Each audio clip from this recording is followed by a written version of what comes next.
안녕하세요. 건강지킴이 닥터 MBC 이영래입니다. 질환에 관한 다양한 궁금증 여러분의 입장에서 꼼꼼하게 짚어드리겠습니다. 지난해 우리나라에서 검거된 마약 사범 숫자가 2만 7천여 명으로 역대 최대치를 기록했습니다. 특히 10대 청소년의 범행은 1년 사이 3배 가까이 늘어나는 등 더 이상 마약 중독은 특수계층에 해당되는 문제가 아닌데요. 더구나 마약류는 중독성과 의존성이 극도로 높기 때문에 해마다 재범률이 증가하는 추세라고 합니다.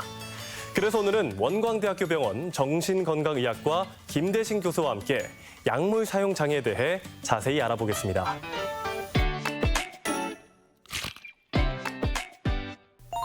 최근 마약이라는 단어를 일상생활에 쉽게 사용할 만큼 우리 사회의 심각한 문제로 떠오르고 있습니다. 더구나 마약 중독 증세로 2차 범죄에 노출될 위험이 높아지고 만성 질환이기 때문에 평생 관리가 필요하며 무엇보다 예방이 중요한데요. 그래서 오늘은 정신건강의학과 전문의 김대진 교수와 함께 약물 사용 장애에 대해 자세히 알아보겠습니다. 네, 안녕하십니까? 안녕하십니까. 네, 일단 먼저 요즘 이 마약과 관련한 뉴스가 정말 많은데 이 약물 사용 장애란 무엇인가요? 우리가 흔히 말하는 중독이라는 질환입니다. 네. 이 중독의 정의는 사실 멈추지 못하는 것을 말하는데요. 그렇죠. 우리가 멈추지 못하는 거를 다 사실은 중독이라고 볼 수도 있습니다. 근데 네. 이제 사용 장애라는 말이 붙은 거는 네. 장애라는 거는 그 중독으로 인해서 실제로 뭐 사회적이라든지 직업적, 대인관계적인 기능에 실제 문제가 생길 때를 우리가 장애라고 합니다. 아, 네. 네. 그렇다면 우리나라 마약 문제가 얼마나 심각한 수준인가요, 지금 현재? 처음에 이제 말씀해 주신 것처럼 네. 작년에 그 마약으로 검거된 사람들의 숫자가 2만 7천 명 정도 됐었는데요. 네.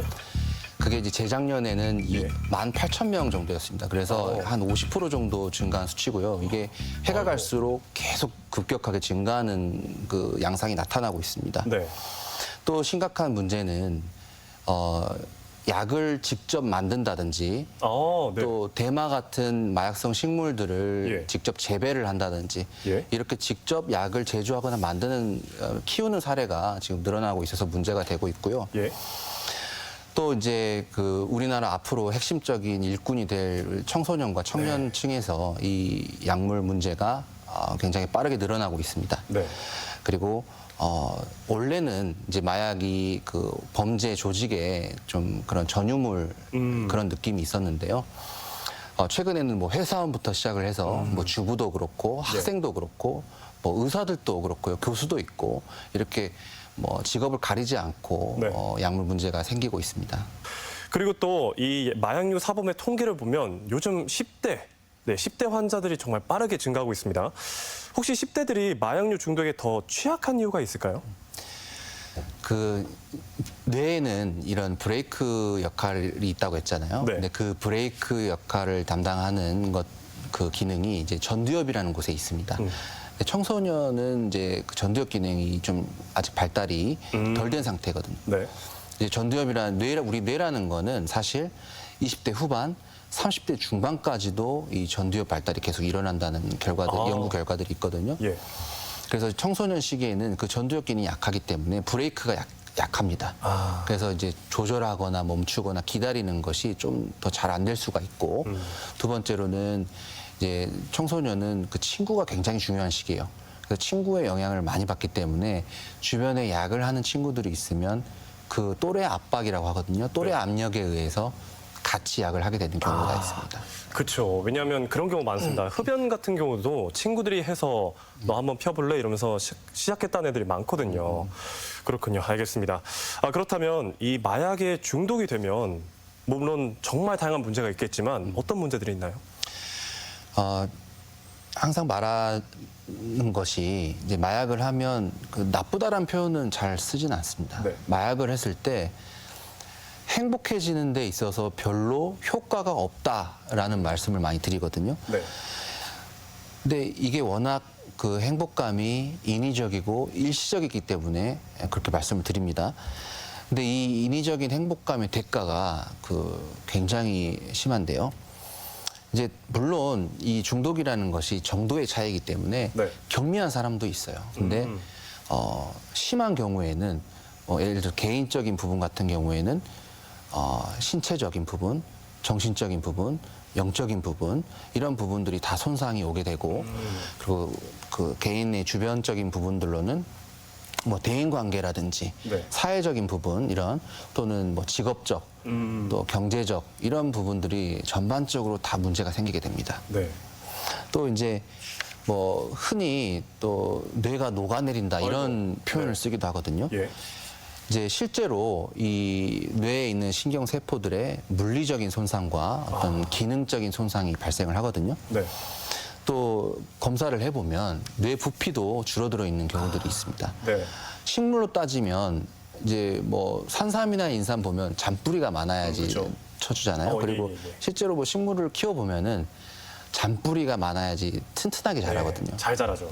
근데 이 마약 같이 중독성이 강한 물질을 사용하게 되면 이 신경 연결들이 다 끊어지게 돼서 잔뿌리들이 다 사라집니다. 그렇게 되면 이제 주의력도 떨어지고 뭐 판단력도 떨어지고 뭐 기억력도 떨어지고 또 우울해지고 불안해지고 잠도 못 자게 되고 네.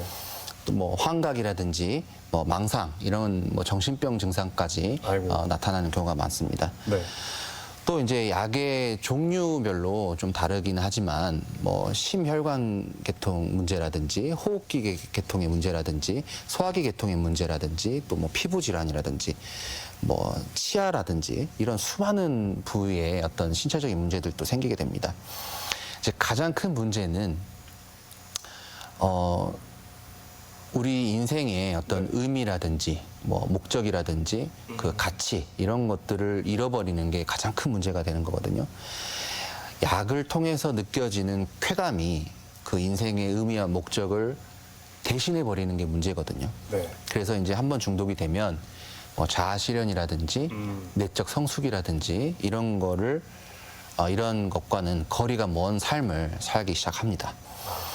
이제 계속 이렇게 중독이 진행을 되다가 점점점 이제 쾌감이 줄고 더 이상 약을 해도 이 행복감이 느껴지지 않게 되면 극도의 자괴감과 극도의 우울감과 극도의 자책감이 생기게 되거든요.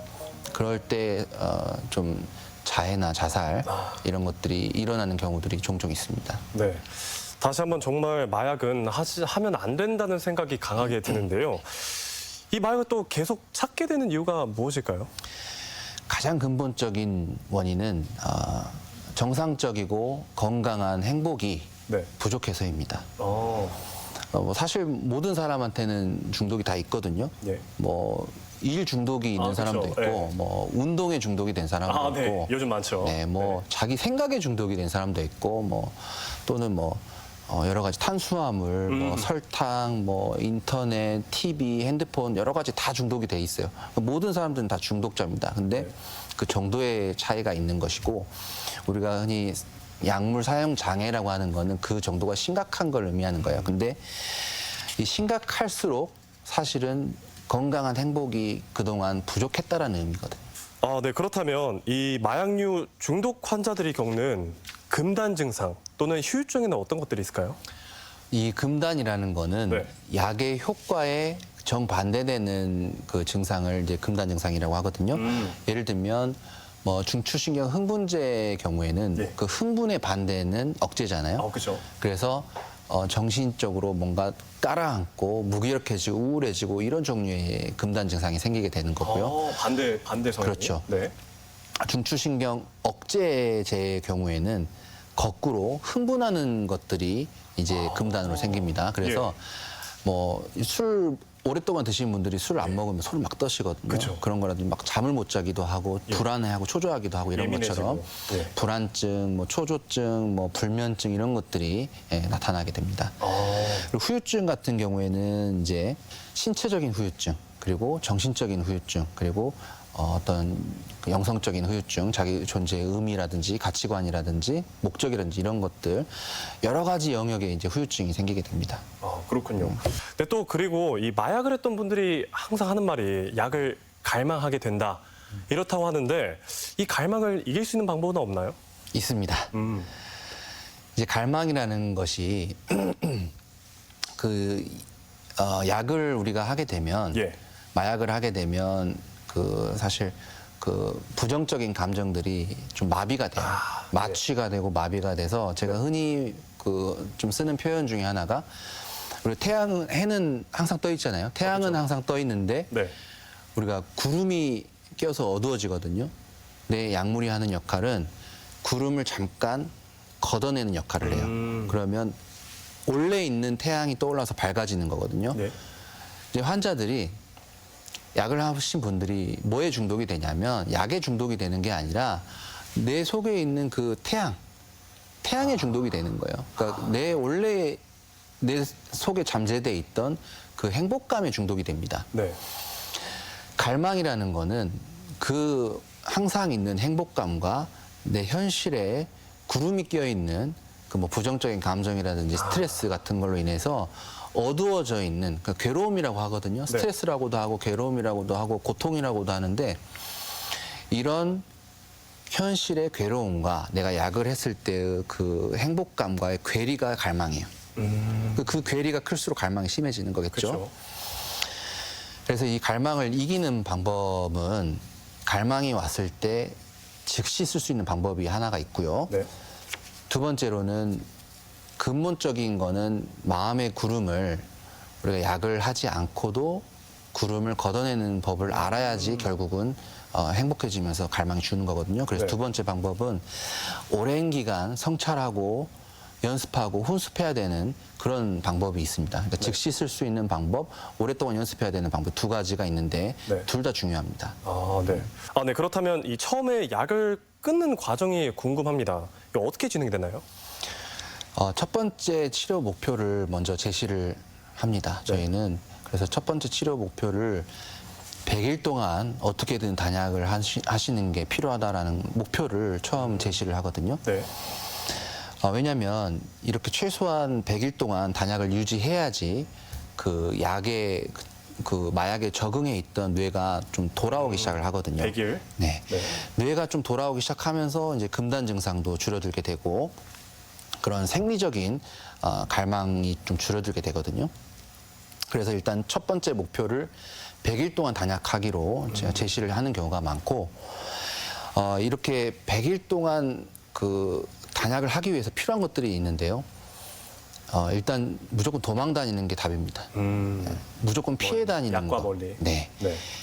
한 번 그 약을 경험하게 되면 그 약을 했던 장소라든지 약을 같이 했던 사람이라든지 뭐 약을 했던 시간대라든지 약과 관련된 물건이라든지 이런 게 다 그 행복감과 연결이 돼 버리거든요. 그래서 약을 했던 장소만 가도 갈망이 올라오고 약을 같이 했던 사람을 연락처만 봐도 갈망이 올라오고 네. 물건만 봐도 올라오고 심지어는 내가 뭐 겨울에 했어 그러면 겨울이 되면 갈망이 올라오는 거예요. 그중에서 가장 중요한 게 사람이거든요. 그래서 약이랑 관련된 모든 사람의 연락처를 끊어내는 게 첫 번째거든요. 그래서 SNS 같은 경우로도 이 재발이 많이 일어나기 때문에 SNS도 다 탈퇴하라고 말씀을 드려요.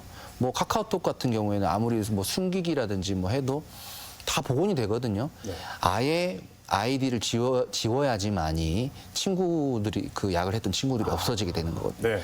그리고 완전히 그런 차단을 하는 게 필요하고 필요한 경우에는 스마트폰 말고 뭐 옛날 뭐 3G 폰이라든지 이런 걸 쓰시라고 말씀을 드리기도 하고 집에서 약을 했던 경우에는 최소한 100일 동안에는 집에도 들어가면 안 된다라고 말씀을 드리는 경우도 있어요.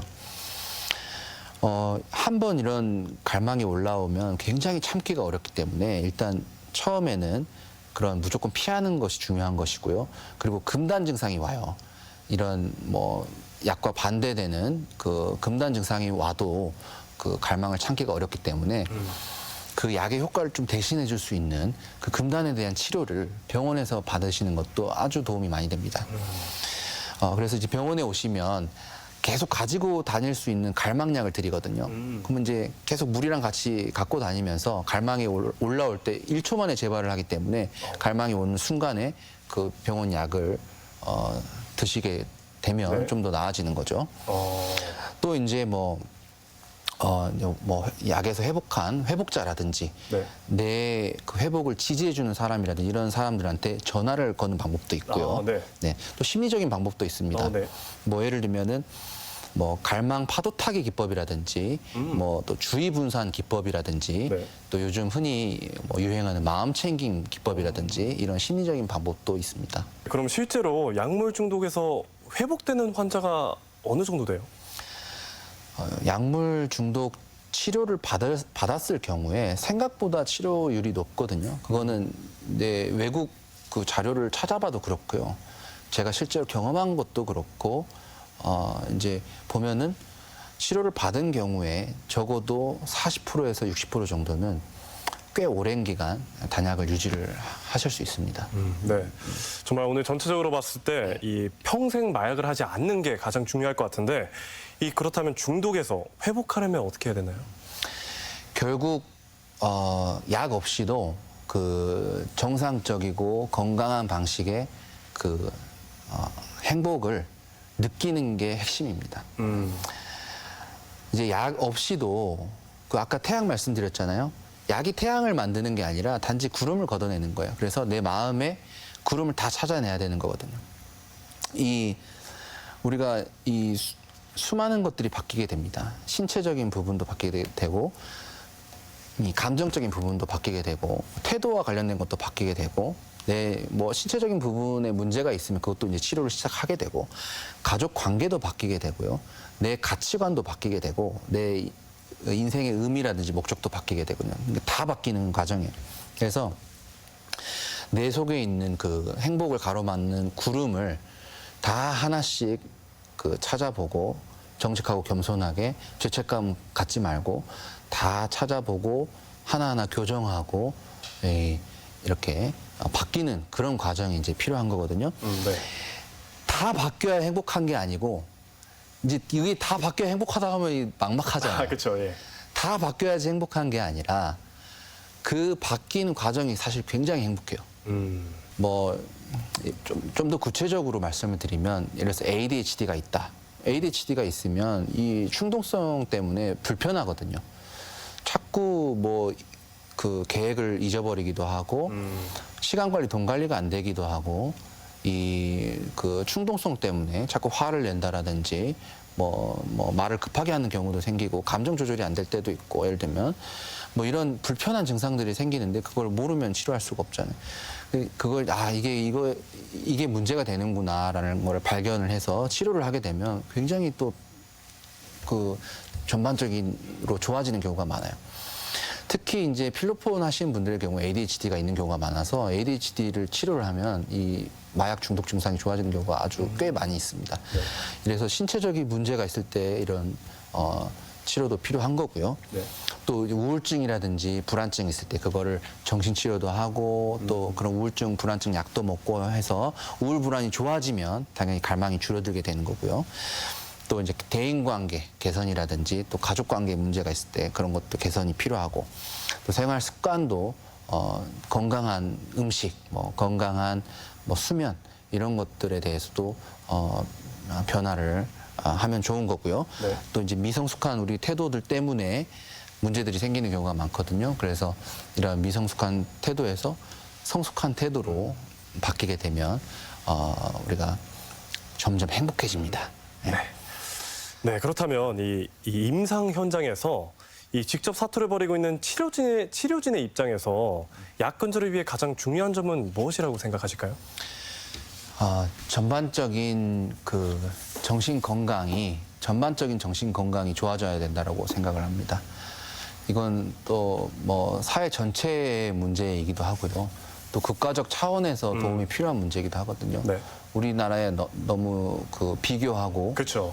너무 지나치게 그런 경쟁적인 문화 뭐 이런 것들이 청소년기 때는 우리나라 특징 청소년기 때는 뭐 올림피아드도 1등하고 막 그런데 노벨상 타는 사람들이 없잖아요. 그게 이제 즐거움이 좀 부족해서 그럴 수가 있는 거거든요. 네. 그런 식으로 전반적인 문화에 대한 것도 좀 변화가 필요할 수도 있을 것 같고 또 이 중독을 치료할 수 있는 그런 의료진이 너무 부족해요. 그리고 그 시설도 부족한 거고요. 그래서 이 의료진과 어떤 시설에 대한 좀 국가적인 차원의 투자가 좀 필요하지 않을까 이런 생각이 듭니다. 네. 그렇다면 만약 혹시나 내 주변 가족 또는 지인이 약물 사용 장애가 있는 경우 내가 어떻게 무엇을 할 수 있을까요? 쉽게 말씀드리면 네. 환자한테 약물을 사용하시는 분한테 좋은 것만 주시고 좋지 않은 거는 가능하면 안 주시면 됩니다. 쉽게 말씀드리면. 예. 근데 그 좋은 거라는 게 뭐냐면 관심과 교육은 좋은 거예요. 그렇죠. 예. 관심과 교육과 인내는 좋은 거예요. 그거는 얼마든지 주셔도 됩니다. 근데 좋지 않은 거는 뭐 강요라든지 간섭이라든지 네. 뭐 통제라든지 뭐 이런 거는 좋은 게 아니에요. 네. 그래서 관심은 유지하되 뭔가를 자꾸 통제하거나 간섭하려는 거는 내려놓는 것들이 좀 필요한 거고요. 그리고 이제 특히 제일 하지 말아야 될 것 중에 하나는 비난하는 거거든요. 지금까지 계속 말씀드린 것처럼 이 환자가 이 약을 하시는 분들이 뭐 의지가 없다라든지 나쁜 사람이어서 하는 게 아니에요. 한계가 있는 거거든요. 한계가 있어서 그러는 거고 몰라서 그러는 거예요. 모르는 거는 계속 알려주면 되는 것이고 한계가 있는 거는 한계를 넘어설 수 있게끔 계속 도와주면 되는 거예요. 그렇기 때문에 비난하는 거는 정말 도움이 안 됩니다. 비난하기보다는 책임을 지는 게 훨씬 나아요. 비난하기보다는 내가 가족으로서 책임을 지고 치료 기관을 알아본다든지 뭐 중독에 도움이 되는 뭐 교육 자료 같은 걸 찾아서 보여준다라든지 또는 뭐 정 안 되면 경찰에 신고하는 방법도 있어요. 그것도 도와주는 겁니다. 경찰에 신고하는 과정에서도 비난하고 화내면서 경찰에 신고할 필요 없거든요. 내 가족을 보호한다는 마음으로 신고를 하시는 건 아무 문제가 없습니다. 그래서 오히려 그런 법적인 절차 그리고 치료 절차를 통해서 회복이 시작되는 경우가 많기 때문에 비난하는 게 아니라 좀 이런 책임을 지고 좀 인내심을 갖고 좋은 것만 주려는 그런 좀 노력이 필요한 거고요. 그렇습니다. 네. 오늘 정말 이 본인 또는 주변 사람한테 정말 일어날 수 있는 일에 대해서 유익한 정보를 너무 많이 알려주셨는데 그렇다면 마지막으로 당부의 말씀 부탁드리겠습니다. 이 중독이라는 거는 건강한 행복이 부족해서 생기는 질환입니다. 뭐 의지의 문제라든지 도덕적인 문제가 아닙니다. 그래서 이 죄책감은 굉장히 해롭습니다. 가족들 역시 이 비난하는 거는 도움이 되지 않습니다. 이 중독이 되는 이유는 우리가 건강한 행복에 대해서 잘 모르고 또 개개인의 한계가 있기 때문에 발생하는 거거든요. 그래서 이런 것들을 잘 이해하고 받아들여서 우리 중독 치료 과정은 굉장히 행복해지는 과정입니다. 그래서 뭐 당연히 인내가 필요할 때도 있지만 이 치료를 받으면 굉장히 기분이 좋고 행복해집니다. 그래서 죄책감 갖지 말고 비난하지 마시고 꼭 치료할 수 있는 치료가 가능한 곳에 가셔서 치료를 잘 받으시는 것을 강력하게 추천드립니다. 네, 이 시간에는 정신건강의학과 전문의 김대진 교수와 함께 약물 사용 장애에 대해 알아봤습니다. 교수님 오늘 말씀 고맙습니다.